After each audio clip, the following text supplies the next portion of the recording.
जब भी ज़मीर और ज़र्फ का सौदा हो दोस्तों, कायम रहो हुसैन के इनकार की तरह। मैं गांधी की तरह इस कानून को फाड़ता हूं। ये अनकॉन्स्टिट्यूशनल है सर। इस देश में झगड़े पैदा करने का काम बीजेपी करना चाहती है। तो सर दाढ़ी रखे तो मुसलमान प्रैक्टिसिंग है या क्लीन शेव आपकी तरह है? अमित शाह नरेंद्र मोदी बड़े हैं या अडवाणी बड़े हैं? और कहां पर नहीं होगा? वक्फ बोर्ड में पहले 95 एक्ट में था कि वर्ड मुस्लिम, आपने गायब कर दिया उसको। अरे आखिर क्यों इतनी नफरत है आपके लफ्ज मुसलमान से कि होम मिनिस्टर जरा अच्छे लोगों को रखकर इंफॉर्मेशन ले। कल कलेक्टर या डिस्ट्रिक्ट ऑफिसर बोलेगा कि भाई साहब ये गवर्नमेंट प्रॉपर्टी है, स्टिकर लगा दिया जाएगा।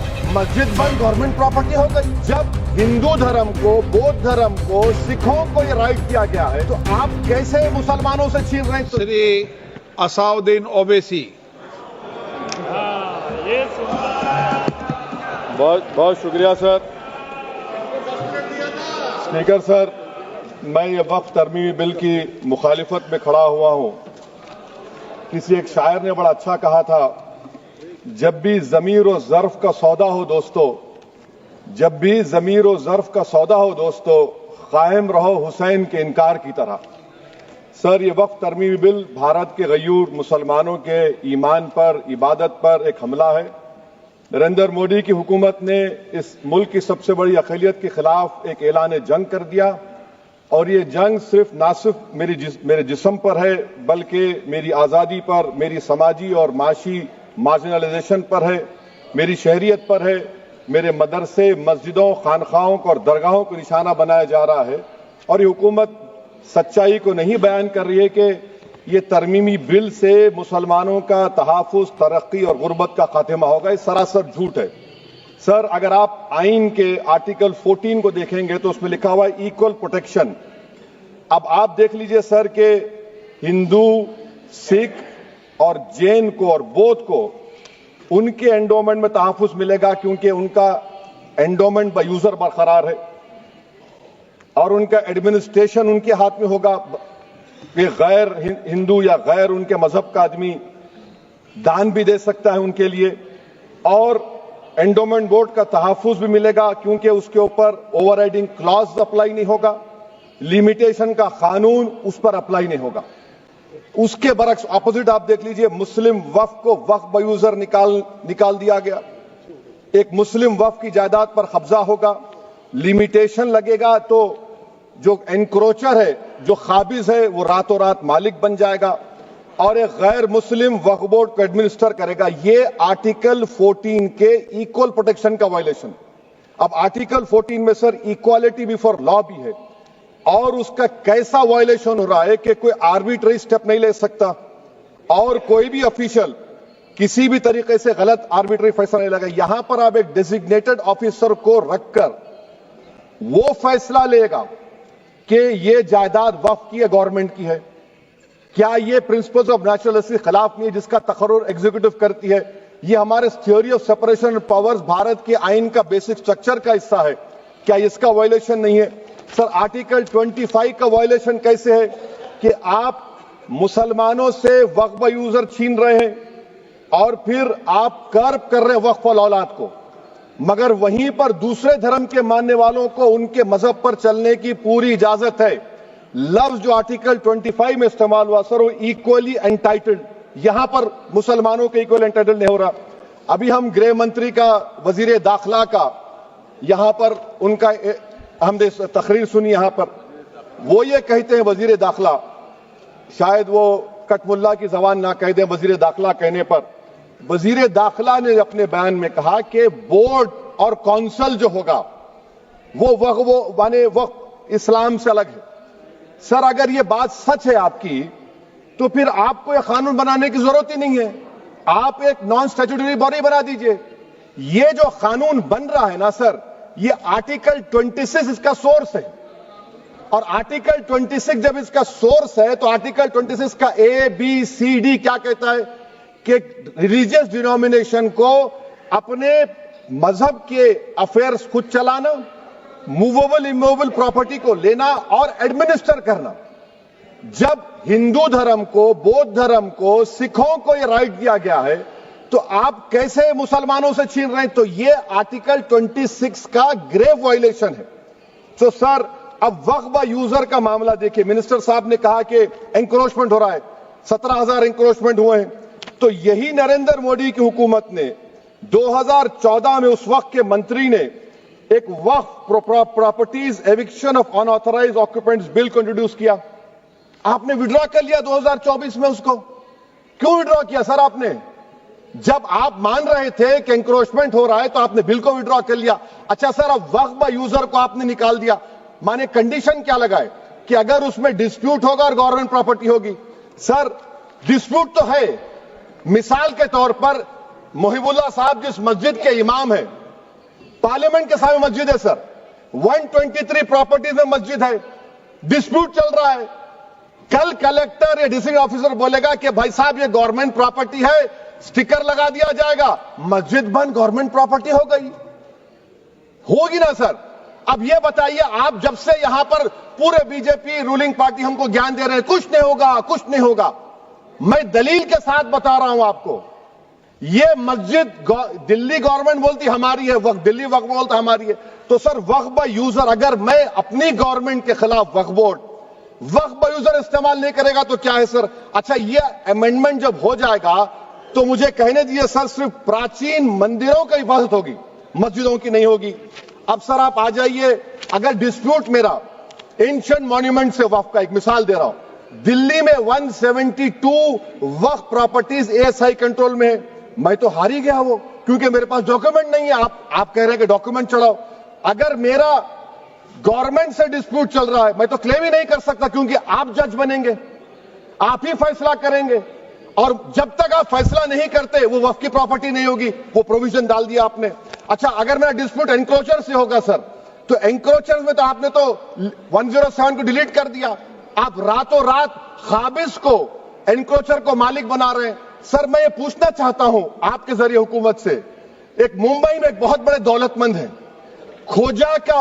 खोजा बरादरी का यतीम खाना था, उन्होंने 2004 या 5 में 22 करोड़ में खरीद लिया।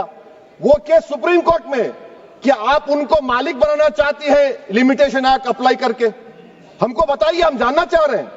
और सच्चर कमेटी ने सर 2007 में कहा कि दिल्ली के 123 प्रॉपर्टीज की मार्केट वैल्यू 6,000 करोड़ की। आज हम 2025 में आ गए, क्यों आप उन प्रॉपर्टीज के खिलाफ पड़े हुए? 1976 में उस वक्त के वजीर आजम इंदिरा गांधी लेटर लिखा, इसको आप दे दीजिए, मगर आप उसको मानने को तैयार नहीं है। तो सर और एक जो झूठ फैलाया जा रहा है, management empowerment efficient development. Sir this bill takes any management from the hands of Muslims, disempowers the waqf in comparison to any other stakeholder, takes away the efficiency of administration and hampers development. Waqf disempowerment in the name of efficiency, inefficiency is being created. The progress of development from pre-independence till today is sought to be destroyed. Sir अभी हमारे home minister साहब ने फजल पुकाया case का जिक्र किया। Sir मैं आपसे गुजारिश करूंगा कि होम मिनिस्टर जरा अच्छे लोगों को रखकर इंफॉर्मेशन ले। फजल पुकाया का ऑबिटर क्या है? इट इज ऑबिटर, वो रेशियो डिसेंडेंटाई नहीं है जो आपने कहा है। अच्छा सर, शेड्यूल ट्राइब के बारे में कहा, क्या शेड्यूल ट्राइब में मुसलमान नहीं होते? शेड्यूल कास्ट में नहीं होता मुसलमान, शेड्यूल ट्राइब में मुसलमान होता। तो क्या आर्टिकल 25 मेरा चला गया, आर्टिकल 26 चला गया, आर्टिकल 14 चला गया, 15 चला गया, 29 चला गया? लक्षद्वीप का एक मुसलमान एमपी है, क्या उसको राइट नहीं है क्योंकि ट्राइबल है? क्या कह रहे हैं आप? इस ऐवान को क्यों गुमराह कर रहे हैं आप शेड्यूल ट्राइब के नाम पर? सर और एक चीज जो आपको बता रहा हूं सर, अब आप जब आर्टिकल 26 से मेरा सोर्स है, तो आप सेंट्रल वक्फ काउंसिल में 22 में से 11 आप नॉन मुस्लिम को बना सकते हैं। रिलीजन न्यूट्रल आपने कह दिया, और आप बनाएंगे, क्यों बनाएंगे आप? स्टेट वक्फ बोर्ड में 7 नॉन मुस्लिम होंगे और 4 मुसलमान। क्यों होंगे? क्योंकि आप लॉ में 95 में डायरेक्ट मैनेजमेंट में ले सकते हैं 5 साल के लिए। आप वक्फ बाय यूजर को आप कलेक्टर डिस्ट्रिक्ट ऑफिसर बोलेगा ये वक्फ की प्रॉपर्टी नहीं है, तो वो वक्फ बोर्ड खामोश बैठ जाएगा, कुछ एक्शन ही नहीं लगा, क्योंकि वो आपके प्यादे हैं। अच्छा, जब आप नॉमिनेट करेंगे सर मैं मोदी गवर्नमेंट के खिलाफ नो कॉन्फिडेंस ला सकता हूं, मगर वक्फ बोर्ड का चेयरमैन जो नॉमिनेट होगा उसके खिलाफ नो कॉन्फिडेंस नहीं ला सकते, हम बिल्कुल नहीं ला सकते। क्या मजाक है बताइए आप? ये डेमोक्रेसी है। नॉमिनेट भी स्टेट गवर्नमेंट करेगी, वो अगर डिक्टेटर बन जाएगा जैसा आज भारत में हो रहा है, तो वो भी नहीं हटेगा। कम से कम यहां पर तो इलेक्शन है, वहां पर तो आप 5 साल झेलते रहो उसको। अच्छा सर, अब ये जो क्लॉज 11 और क्लॉज 9 आप 16AA से देखिए, where the qualification of the members of the board has been limited only to 3 categories contained in 14(1)(c). Intention is very clear that the majority is to be packed with non-Muslims. So who will defend my interests, sir? If I cannot depend on the state work board, central work council, which are going to comprise non-Muslims, this in itself is a clear violation of Article 26, 14 and 15, sir. अच्छा sir, CO पहले 95 act में था कि word मुस्लिम, आपने गायब कर दिया उसको। अरे आखिर क्यों इतनी नफरत है आपके लफ्ज मुसलमान से? अच्छा फिर क्या कह रहे हैं आप कि ये भी आर्टिकल 26 का वायलेशन है। सब जितने हिंदू धर्म के प्रॉपर्टीज हैं, सिख धर्म के हैं, बौद्ध के हैं और आपके जैन के, वहां पर उन्हीं के मजहब का ऑफिसर होगा। और कहां पर नहीं होगा? वक्फ बोर्ड में। Waqf board is a pure religious institution, इसको समझने की जरूरत है। तो आप ये कर दे रहे हैं सर। अच्छा सर, आप देखिए, अब आप आ जाइए ये ट्राइब्यूनल पर।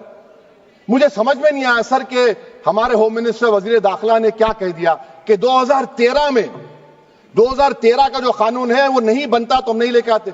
मैं बड़े अदब के साथ उनसे पूछना चाह रहा हूं कि क्या उस वक्त राजनाथ सिंह साहब, अडवाणी साहब, हमारी लेट सुषमा स्वराज, ये बड़े बड़े नेता यहां बैठे थे? आपने यूनानिमस उस कानून को पास करवा दिया। कीर्ति आजाद थे उस वक्त, अब यहां बैठे हैं वो टीएमसी में। तो क्या आप गलत थे या वो गलत थे? हमको बता दीजिए, आप बता दीजिए। क्योंकि अगर अडवाणी आपके लिए बहुत बड़ा नेता है, मेरे लिए नहीं हो सकते, आपके लिए आपने पद्मश्री दिया उनको।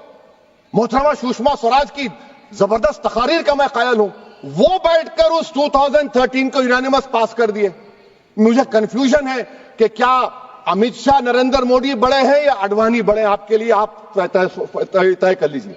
अच्छा सर, आपके tribunal sir, railway Clements tribunal, NGT tribunal, income tax, वैसे 14-15 ट्राइब्यूनल है, हिंदू एंडोमेंट का ट्राइब्यूनल, सबका अपील नहीं होती, रिव्यू होता है। गृह मंत्री सरकार कह रही है कि नहीं, रोक दिए, रोक लगा। कैसे रोक लगाते हैं? रिव्यू और अपील में तो फर्क होता है ना सर। आप ही कह रहे हैं कि पूरे कोर्ट्स में बैकलॉग है और आप अपील कर रहे हैं। अच्छा सर, रिटायर्ड डिस्ट्रिक्ट जज 95 में सिटिंग डिस्ट्रिक्ट जज था, जो एडमिनिस्ट्रेटिव कंट्रोल था सीजीआई साहब, उसको निकाल दिए। अच्छा सर, अब आप अभी हमारे मंत्री साहब ने कहा trust, sir Shri Sai Baba trust 2004, वो ये कहता है जो ऑफिसर उसमें काम करता उसको साई बाबा का डिवोटी होने चाहिए और उसको डिक्लेरेशन लिख के देना पड़ेगा। यहां पर हो रहा तो यहां पर क्यों नहीं हो रहा? अच्छा सर, आप फिर देख लीजिए, ये आपका हो गया सर। हां, अब अमित शाह साहब ने सेक्शन 2A के बारे में कहा और उन्हें इस बात का इकरार कर लिया कि दाऊदी बोहरा के लिए यह बनाया गया है। मगर मैं आपके जरिए से गवर्नमेंट से पूछना चाह रहा हूं, आपने तो उस प्रोवाइजो में दाऊदी बोहरा का नाम ही नहीं लिखा, आपने उनको भी थैंक यू कर दिया, उनका नाम क्यों नहीं लिखा आपने? और सर, और गवर्नमेंट क्या कर रही है? आप मुस्लिम समाज में जो बेकार किस्म के लोग हैं उनको एक रास्ता बना रहे हैं, एग्जिट दिखा रहे हैं कि तुम्हें वक्त से बचना है तो तुम्हें ट्रस्ट बना लो। ये क्या कर रहे हैं सर आप? कम से कम उन दाऊदी बोहरा को आप दे देते। अच्छा sir, clause 3V section 36 clause 18 देख लीजिए, oral appointment has sought to be discontinued even though it is recognized practice in Islam. Muslim personal law is recognized oral waqf and 1937 Shariat Application Act. Sir, आप clause 3(9) पर आ जाइए, 5 साल के लिए मुसलमान।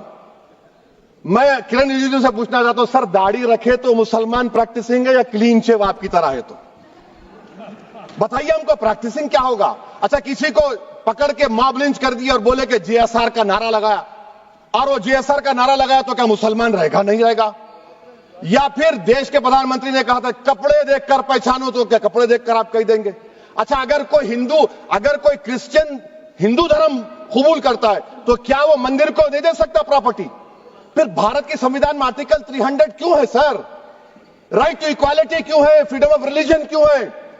5 साल कहां से लाएंगे? अच्छा सर, और एक चीज सर, और एक चीज मैं आपको बोल के खत्म कर दूंगा सर। इस बिल में वक्फ औलाद का सर, इसमें आप देखिए clause 432, The creation of Waqf al-Allah shall not result in denial of inherent rights to heirs, including women heirs or the Waqif or any other right of person. Sir, ये article 25 का violation है, शरीयत application act 37 का violation, article 300A का violation है। अच्छा, हिंदू धर्म में सेल्फ एक्वायर्ड प्रॉपर्टी को एक हिंदू, अब उसके फर्ज के 2 बच्चे हैं, वो एक को अपनी पूरी दौलत दे सकता है, कोई रोक टोक नहीं है। वो कहेगा नहीं मैं घर के बच्चों को नहीं दूंगा, मोहल्ले के गरीब को दे दूंगा, वो भी कोई रोक टोक नहीं है। वहां पर आपको बच्चों की फिक्र नहीं है। जब मैं अपनी प्रॉपर्टी को अल्लाह को मालिक बनाकर दे रहा हूं, आप कह रहे बच्चों की फिक्र नहीं है। इतनी मोहब्बत आप बिल्किस बानो से दिखा देते तो आपके लिए दुआएं देती आपके लिए। तो सर आप दूसरी बात आप देख लीजिए सर, आखिरी बात कहकर मैं अपनी बात को मुकम्मल कर रहा हूं सर। नहीं खैर मैं मुकम्मल कर रहा हूं, स्पीकर साहब बहुत टाइम दे दिए। सर आप देखिए, इसमें अमित शाह साहब बोले कि इतनी प्रॉपर्टीज का कब्जा हुआ, चोरी हुई, ये हुआ।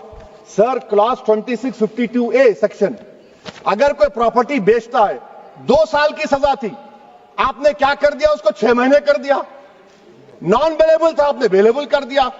सेक्शन 40 की बात करते हैं।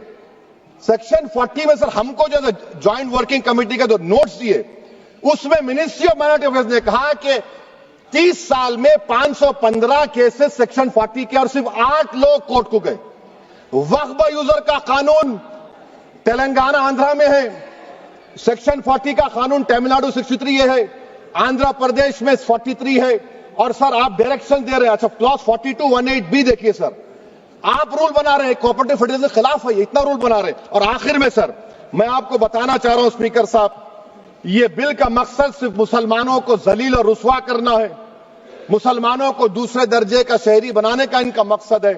सर अगर आप हिस्ट्री को पढ़ेंगे तो महात्मा गांधी उस वक्त के व्हाइट अफ्रीका में सफेद फार्म अफ्रीका के कानून को महात्मा गांधी ने कहा था कि ये मेरा कॉन्शियंस इसको मानता नहीं है, मैं इस कानून को कबूल नहीं करता हूं।